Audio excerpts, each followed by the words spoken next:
Hello everyone, मैं रजनीश और ये मेरा लेक्चर नंबर 8 है। 8 का पार्ट 2। लेक्चर 8 में मैंने आप लोग को डेटा टाइप्स के बारे में बताया था, जहाँ पे मैंने ये बताया था कि पाइथन में कितने तरह के डेटा टाइप्स होते हैं और उनको कैसे कैसे कैटेगरी में डाल के रखा गया है। ओके, यहाँ पर मैंने चीज़ें बताई थी, सिर्फ कैटेगरी एक्सप्लेन किया था, वहाँ पे मैंने टॉपिक्स को जा जाकर एक्सप्लेन नहीं किया था, क्योंकि ये खुद एक बड़ा बड़ा टॉपिक है। इनके ऊपर अलग से मेरे लेक्चर्स बने हुए हैं। तो मेरे कुछ स्टूडेंट्स हैं जिनको कि बूलियन को लेके प्रॉब्लम हुआ था, तो मैंने उनके लिए अलग से एक वीडियो बनाया, सोचा कि मैं बता दूं यहाँ पे बूलियन को अलग से एक्सप्लेन कर देता हूँ। पर आप लोग को मैं ये बोल देता हूँ कि जो सेट है, डिक्शनरी है, लिस्ट है, स्ट्रिंग है, टपल है, इनके ऊपर अलग से वीडियो बनाया, तो आपको डेफिनेटली चीज़ें बहुत अच्छे से समझ में आने वाली हैं। क्लियर?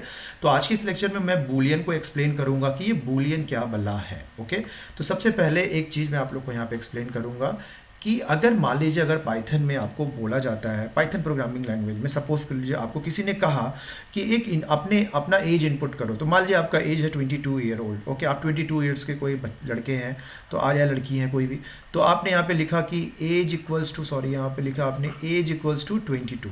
उसने अगर आपको बोला कि अपना नेम इनपुट करिए, तो आपने लिखा ठीक है, नेम इक्वल्स टू मैंने इनपुट कर दिया। आप सिंगल कोट्स, डबल कोट्स दोनों इस्तेमाल कर सकते हैं। तो आप यही सोच रहे होंगे कि सर ने तो अभी स्ट्रिंग पढ़ाया ही नहीं है, बट कुछ कुछ ऐसे पॉइंट्स होते हैं जिनको बाद में एक्सप्लेन करना पड़ता है। तो स्ट्रिंग के ऊपर मेरा वीडियो ऑलरेडी बना हुआ है, मैं अपलोड करूंगा, अभी रिसेंट में कुछ दिनों के अंदर ही अपलोड करूंगा उसे। तो नेम इक्वल्स टू जो है वो है आपका रोहित, तो आपने रोहित इस तरीके से इनपुट कर लिया। तो आप एक बात बताइए, जो आपने ये वैल्यू यहाँ पर इनपुट किया है, ये किस टाइप का वैल्यू है? ये इंटीजर है। इन जनरल आप इसे क्या बोलेंगे कि भाई ये एक इंटीजर वैल्यू है, ये एक ग्रुप ऑफ कैरेक्टर्स है। आप इसे क्या बोल सकते हैं? स्ट्रिंग बोल सकते हैं, या आप बोलेंगे कि भाई ये एक वर्ड है। ओके, और भी जनरल भाषा में आप इसे क्या बोलेंगे कि ये एक वर्ड है। कंप्यूटर की भाषा में आप बोलेंगे कि इसे हम स्ट्रिंग बोल सकते हैं, क्योंकि स्ट्रिंग जो होता है ग्रुप ऑफ कैरेक्टर्स, बहुत सारे लेटर्स को आप मिलाकर स्ट्रिंग बना सकते हैं। वर्ड बोल सकते हैं, कोई इंग्लिश का एक वर्ड है। आपको मैं बोलूँगा कि आप एड्रेस स्टोर करिए, तो आप अपना एड्रेस भी स्टोर कर सकते हैं। इसी डबल कोट्स के अंदर आपका जो भी एड्रेस है आप उसे स्टोर कर सकते हैं। मैं बोलूँगा कि आपका एवरेज क्या है, कॉलेज में जो आपने पढ़ाई किया है, सारे सब्जेक्ट्स को मिला के मार्क्स का एवरेज बताइए। तो आपने बोला कि भाई मेरा है 78.25, तो ये आपका एवरेज हो गया। तो ये भी तो एक टाइप ऑफ वैल्यू है ना। ये क्या है? इन जनरल आप क्या बोलेंगे कि ये एक फ्रैक्शन वैल्यू है, क्योंकि ये पॉइंट में दिया हुआ है। ये तो आपका वही सेम चीज़ हो गया, एक वर्ड है या फिर एक सेंटेंस है बोल सकते हैं। तो ये है फ्रैक्शन वैल्यू, ये है स्ट्रिंग या वर्ड, ये है इंटीजर वैल्यू। उसी तरीके से लिस्ट, टपल, डिक्शनरी होता है, बट अभी आप उस पर बिल्कुल ध्यान मत दीजिए। अभी आपको ध्यान देना बूलियन पे। तो बूलियन वैल्यू आप कैसे इनिशियलाइज करेंगे? तो बूलियन वैल्यू, जैसे मान लीजिए मैंने कोई एक आंसर दिया, वो आंसर या तो गलत होगा या तो सही होगा।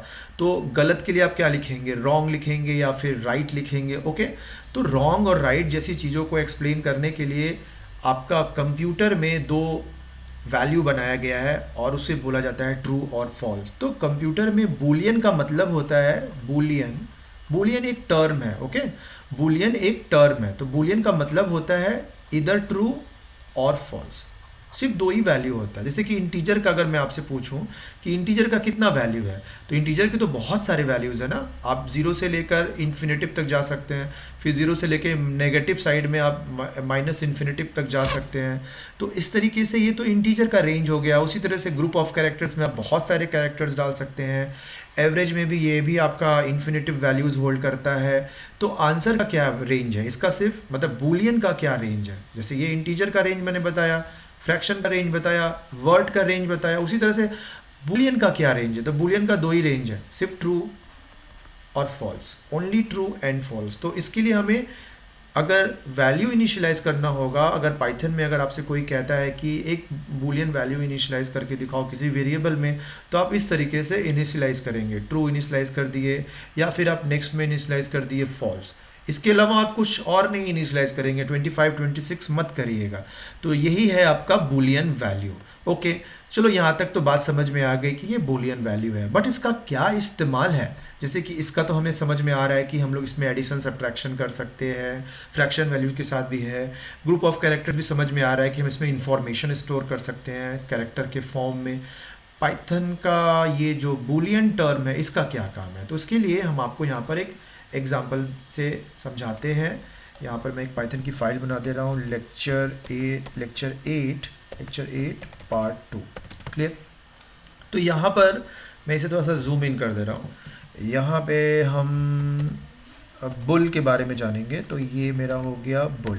ओके, तो देखिए आप लोग इस चीज़ पर भी ध्यान दीजिएगा कि पाइथन में इंटीजर जो टर्म है, इंटीजर, ओके, इसको रिप्रेजेंट करने के लिए क्या बनाया गया है, INT बनाया गया है। स्ट्रिंग को रिप्रेजेंट करने के लिए क्या बनाया गया है, STR बनाया गया है। फ्रैक्शन को रिप्रेजेंट करने के लिए क्या बनाया गया है, फ्लोट बनाया गया है। ठीक है, उसी तरह से लिस्ट है, डिक्शनरी है, सेट है, सबके लिए कोई ना कोई डेटा टाइप बनाया गया है। उसी तरीके से बूलियन को रिप्रेजेंट करने के लिए पाइथन में क्या बनाया गया है, बुल बनाया गया है। क्लियर। और इसे आप जान भी सकते हैं, ये मैंने लेक्चर 8 में बताया है कि कैसे आप जानेंगे कि किसी इंफॉर्मेशन का डेटा टाइप क्या है। क्लियर। तो पर इसका इस्तेमाल क्या है वो हमें जानना है। तो हम एक काम करते हैं, अगर हम बोले यहाँ पे 12 + 13 रिजल्ट में क्या आएगा, तो आप क्या बोलेंगे कि 12 + 13 को हम ऐड करेंगे तो हमारा रिजल्ट जो है वो 25 आएगा। Very good. कैसे आया 25? क्योंकि आपने यहाँ पे प्लस ऑपरेटर का इस्तेमाल किया और उस प्लस ऑपरेटर ने आपको रिजल्ट में क्या दिया, एक एडिशन के बाद जो वैल्यू आता है वो आपको उसने इंटीजर के फॉर्म में रिटर्न कर दिया। अगर आप यहाँ पे 13.5 लिखते, क्लियर, तो भी आपका कुछ ना कुछ तो रिजल्ट आता ही। तो आपका यहाँ पे रिजल्ट देखिए 25.5 आया। तो ये जो रिजल्ट है ये तो फ्लोट रिजल्ट है, फ्रैक्शन वैल्यू है, तो फ्रैक्शन को रिप्रेजेंट करने के लिए फ्लोट इस्तेमाल होता है। और ये वाला जो रिजल्ट है, ये रिजल्ट क्या है, ये आपका इंटीजर रिजल्ट है 25, क्योंकि ये इंटीजर है, मतलब INT। इंटीजर हम जनरल भाषा में इस्तेमाल करते हैं वर्ड को, और जो INT होता है वो पाइथन का डेटा टाइप हो गया इंटीजर को रिप्रेजेंट करने के लिए। क्लियर। उसी तरीके से अगर मैं आपसे ये प्लस ऑपरेटर को हटाकर यहाँ पे मैं ग्रेटर देन सिंबल दे दूँ, तो आप खुद बताइए इसका क्या आउटपुट आएगा।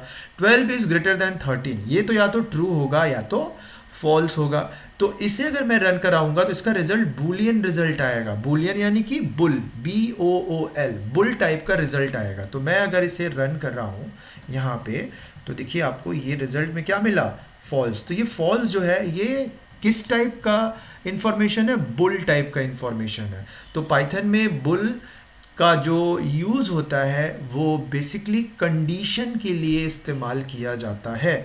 अगर आप इफ़ और एल्स इस्तेमाल किए होंगे तो इफ़ एल्स में हम लोग क्या यूज़ करते हैं, देखिए इसका इस्तेमाल बेसिकली इफ़ और एल्स में, लूप में, इन जगहों पे इसका इस्तेमाल होता है। जैसे कि अगर मैं यहाँ पे लिखूँ 12 इज़ ग्रेटर देन 10, ओके, तो 12 जो है 10 से बड़ा है, ये कंडीशन या तो ट्रू होगा या तो फॉल्स होगा। तो इसका जो रिजल्ट आता है ना वो ट्रू और फॉल्स होता है। तो उसी ट्रू और फॉल्स के बेसिस पे इफ़ और एल्स डिसाइड होता है, यानी कि पाइथन ये डिसाइड करता है कि आपने जो इफ़ में जो भी चीज़ लिखा है, सपोज के लिए मैंने यहाँ पे प्रिंट लिख दिया A, ओके, और मैंने यहाँ पे प्रिंट लिख दिया B, तो अब बताइए प्रिंट A और प्रिंट B में क्या प्रिंट होगा, ये डिसाइड करेगा पाइथन किसके बेसिस पे, इसके बेसिस पे डिसाइड करेगा। 12 इज ग्रेटर देन 10 जो है इसका क्या रिजल्ट आएगा, इसका रिजल्ट ट्रू आएगा। तो अगर ये ट्रू हुआ तब तो A डिस्प्ले होगा, नहीं तो B डिस्प्ले होगा। तो इस तरीके से बूलियन का इस्तेमाल होता है इफ़ एल्स में, लूप में, इन जगहों पे इसका इस्तेमाल होता है। तो मैं आपको एक चीज़ और यहाँ पे बता देता हूँ, आप इसे ऐसे भी समझ सकते हैं कि इसका आउटपुट क्या आ रहा है। तो ये देखिए, अगर आप मान लीजिए प्रिंट यहाँ पर टाइप जो है, ओके, टाइप, अगर आप यहाँ पे लिखें 12 इज ग्रेटर देन 13, ओके, तो एक बात बताइए 12 इज ग्रेटर देन 13 करेंगे तो आपको रिजल्ट क्या मिलेगा, ट्रू। अच्छा, ट्रू का टाइप क्या है वो आपको पता करना है, तो यहाँ से टाइप फंक्शन के थ्रू पता कर सकते हैं। और भी अगर सिंपल तरीके से इसे जानना है तो आप यहाँ पर टाइप फंक्शन को कॉल कर दीजिए और इसके अंदर पास कर दीजिए ट्रू, तो आपको ये पता चल जाएगा कि जो ट्रू है पाइथन में ये किस डेटा टाइप से बिलोंग करता है। तो मैं यहाँ पर इसको अगर रन कराऊँ तो देखिए यहाँ पर किससे बिलोंग करता है, बुल से। ये देखिए यहाँ पे भी आ रहा है बुल। उसी तरीके से मैंने लेक्चर 8 में और भी चीज़ें एक्सप्लेन की हैं कि कैसे आप जानेंगे कि किसी इन्फॉर्मेशन का डेटा टाइप क्या है। तो आशा करता हूँ आप लोग को समझ में आया होगा। फिर भी अगर ना समझ में आया हो तो कमेंट सेक्शन में ज़रूर मैसेज करिएगा। लेक्चर्स देखते रहिए, क्योंकि जो आगे के लेक्चर्स होंगे ना वहाँ पर कभी कभी क्या होता है, पुरानी चीज़ें का कॉन्सेप्ट जो है वो क्लियर होता है। ये मेरा पर्सनल एक्सपीरियंस है। बहुत से ऐसे टॉपिक होते हैं जो उस वक्त समझ में नहीं आते हैं, उसको समझने के लिए कुछ दिन इंतज़ार करना पड़ता है, कुछ दूसरे लेक्चर्स का वेट करना पड़ता है। तो आज की इस वीडियो में इतना ही, मिलते हैं नेक्स्ट लेक्चर में, तब तक के लिए बाय बाय।